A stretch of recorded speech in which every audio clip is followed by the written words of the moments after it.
നമ്മളെ ജീവിതത്തേക്ക് ഒരു കുട്ടി വരുമ്പോൾ, പ്രത്യേകിച്ച് കല്യാണം കഴിഞ്ഞ് ഫസ്റ്റത്തെ ഇതിൽ നമ്മളെ വീട്ടിലേക്ക് വരുമ്പോൾ, ആ കുട്ടി നമ്മ വേണമെന്ന് ഒന്ന് ഇതാക്കി കൊണ്ടു നടക്കാൻ, ഒരു പുതിയ ജീവിതത്തേക്ക് വരല്ലേ. കാരണം വെച്ചിട്ടുണ്ടെങ്കിൽ പുതിയ ചുറ്റുപാട്, അത് ഇത് ഭയങ്കര ഡൗൺ ആയിരിക്കുള്ളൂ. നമ്മൾ മാക്സിമം സപ്പോർട്ട് കൊടുത്ത് ഒന്ന് ഉഷാറാക്കി കൊണ്ടുവരാം.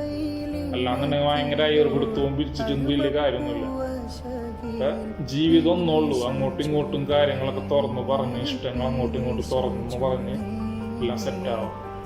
പിന്നെ എന്നിട്ടുണ്ടെങ്കിൽ പ്രത്യേകിച്ച് പ്രവാസിയായിട്ടുണ്ടെങ്കിൽ നമുക്ക് സമയം ഉണ്ടാവില്ല എപ്പോഴും വിളിക്കാന്നൊക്കെ. അപ്പോൾ വിളിക്കുന്ന സമയത്തൊക്കെ മാക്സിമം ഒന്ന് സ്ലോവില്, ഹലോ പാലിന്റെ ബില്ല് എന്തായി, കറണ്ട് ബില്ല് കൊടുത്താ, അത് കൊടുത്ത പയ്യന് മോൾക്ക് പമ്പേഴ്സ് കുടിച്ച, അതൊന്നല്ല, എൻ്റെ മോള് കഴിച്ച, എൻ്റെ മോള് ഓക്കെ അല്ലേ, കുഴപ്പമൊന്നുമില്ലല്ലോ. കുറച്ച് ജീവിതം, കുറച്ച് റൊമാൻസ് ഒക്കെ വേണം, എന്നാലും ഒരു ഇതുള്ളൂ. ഇന്നത്തെ വീഡിയോ ഇത്രയൊക്കെ ഉള്ളൂ. Okay, set power, bye, Tata.